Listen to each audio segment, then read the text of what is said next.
জলপাইগুড়ির মালবাজার মহকুমার মাটিয়ালি ব্লকের বিধাননগরের 10 ফুট লম্বা একটি অজগর সাপ উদ্ধারের ঘটনাকে কেন্দ্র করেই তীব্র চাঞ্চল্য। তবে উদ্ধার পরবর্তী ছবি এবং ভিডিও ঘিরে উঠছে এবার আইনি প্রশ্ন। স্থানীয়রা সাপটিকে বন দপ্তরের হাতে তুলে না দিয়ে যেখানে গলায় জড়িয়ে উল্লাস ও সেলফি তুলতেই ব্যস্ত হয়ে পড়ে। বন্যপ্রাণী সুরক্ষা আইন যেখানে 1972 অনুযায়ী শিডিউল 1 নম্বর তালিকাভুক্ত সংরক্ষিত প্রাণী অজগরকে বিরক্ত বা প্রদর্শন করা দণ্ডনীয় অপরাধ। এবার সেই নিয়ে একাধিক প্রশ্ন উঠছে।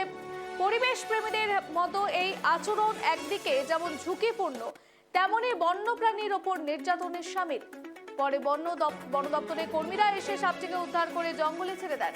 প্রকাশ্যে আইন এবার অমান্যের এই ঘটনায় বন দপ্তরের নজরদারি ও সচেতনতা নিয়ে এবার প্রশ্ন তুলেছেন সচেতন নাগরিকরা।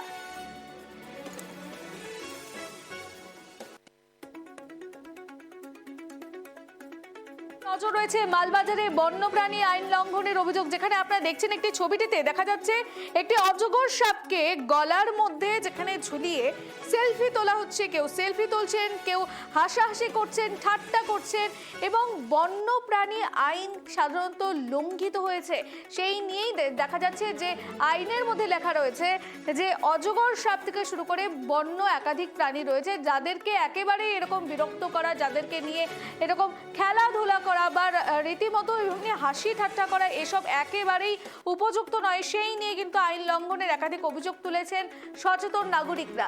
স্থানীয়রা সাপটিকে যেখানে বন দপ্তরের হাতে তুলে না দিয়ে গলায় জড়িয়ে উল্লাস এবং সেলফি তুলতেই ব্যস্ত। বন্যপ্রাণী সুরক্ষা আইন 1972 অনুযায়ী শিডিউল 1 নম্বর তালিকাভুক্ত সংরক্ষিত প্রাণী অজগরকে বিরক্ত বা প্রদর্শন করা দণ্ডনীয় অপরাধ। সেই নিয়ে এবার একাধিক অভিযোগ। যে খবরের দিকে আমাদের নজর রয়েছে এবার মালবাজারে বন্যপ্রাণী আইন লঙ্ঘনের অভিযোগ, যেখানে দেখা যাচ্ছে একটি ছবিটিতে একেবারেই স্পষ্ট একটি অজগর সাপকে নিয়ে রীতিমতো হাসি ঠাট্টা করা হচ্ছে, গলায় জড়িয়ে রাখা হচ্ছে, সেলফি তোলা হচ্ছে। এনে বিস্তারিত জানবো এই মুহূর্তে আমাদের সঙ্গে টেলিফোন লাইনে রয়েছেন আমাদের প্রতিনিধি জিয়ারুল। মালবাজারে যেখানে বন্যপ্রাণী আইন লঙ্ঘনের অভিযোগ, একটি ছবিতে দেখা যাচ্ছে, একটি ভিডিওতে দেখা যাচ্ছে যে গলার মধ্যে অজগর সাপকে জড়িয়ে রীতিমতো হাসি ঠাট্টা সেলফি তোলা হচ্ছে। কোথায় রয়েছে বন দপ্তরের সেই কর্মীরা, কি জানাচ্ছে তারা? দেখো, তোমাকে প্রথমে জানিয়ে রাখতে চাইবো যে ঘরে টুইয়ে উঠে পড়া প্রায় 10 ফুটের লম্বা একটি অজগর সাপকে উদ্ধারকে কেন্দ্র করে কিন্তু চাঞ্চল্য ছড়াচ্ছে জলপাইগুড়ি জেলার মালবাজার মহকুমার যে মাটিয়ালি ব্লক রয়েছে, সেই মাটিয়ালি ব্লকের বিধাননগর গ্রাম পঞ্চায়েতের এলাকা। সেখানেই কিন্তু দেখা মিললো যে কয়েকজন স্থানীয় যুবকরা মিলে কিন্তু সেই সাপটিকে, অজগর সাপটিকে প্রথমে ঘরের টুই থেকে উদ্ধার করে এবং উদ্ধার করার পরে দেখা যায় যে তারা সাপটিকে নিয়ে রীতিমতো নির্যাতন, রীতিমতো সাপটিকে গলায় পেঁচিয়ে এবং সেলফি এমনকি ফটো তুলতে ব্যস্ত থাকেন সেখানকার কয়েকজন যুবক মিলে।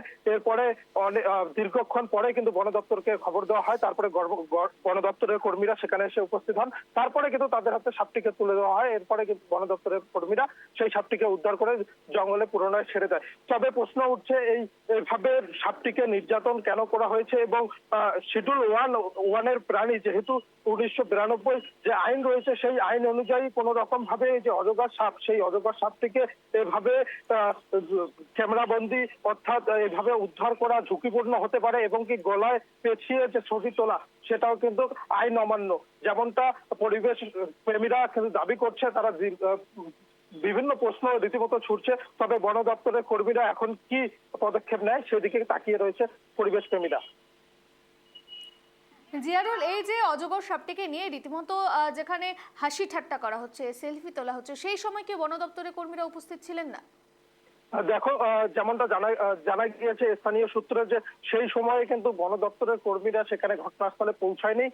বনকর্মী পৌঁছানোর আগেই কিন্তু সেই সমস্তটা দীর্ঘক্ষণ সময় ধরে কিন্তু সেখানে যারা উদ্ধার করেছে স্থানীয় কয়েকজন যুবক মিলে, তারা কিন্তু সাপটিকে নিয়ে রীতিমতো সেলফি তোলা এবং রীতিমতো উল্লাসে মেতে ওঠা সেখানকার কয়েকজন স্থানীয় যুবকেরা।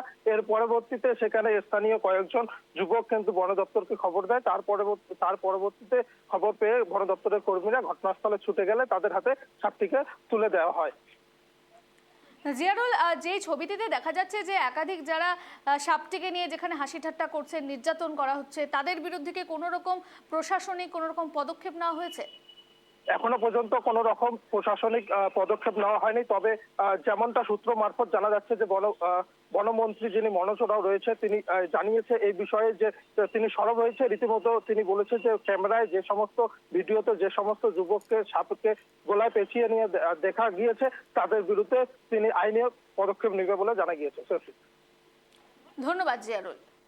যে খবরের দিকে আমাদের নজর রয়েছে, এবার মালবাজার থেকে উঠে আসলো একটি ভিডিও যেখানে দেখা যাচ্ছে একটি অজগর সাপকে নিয়ে রীতিমতো খেলায় মেতে রয়েছেন এলাকাবাসীরা এবং সেই নিয়ে এবার একাধিক অভিযোগ যারা সাধারণত সচেতন নাগরিক রয়েছে তারা প্রশ্ন তুলছেন, বন্যপ্রাণী আইন লঙ্ঘনের অভিযোগ তুলছেন তারা।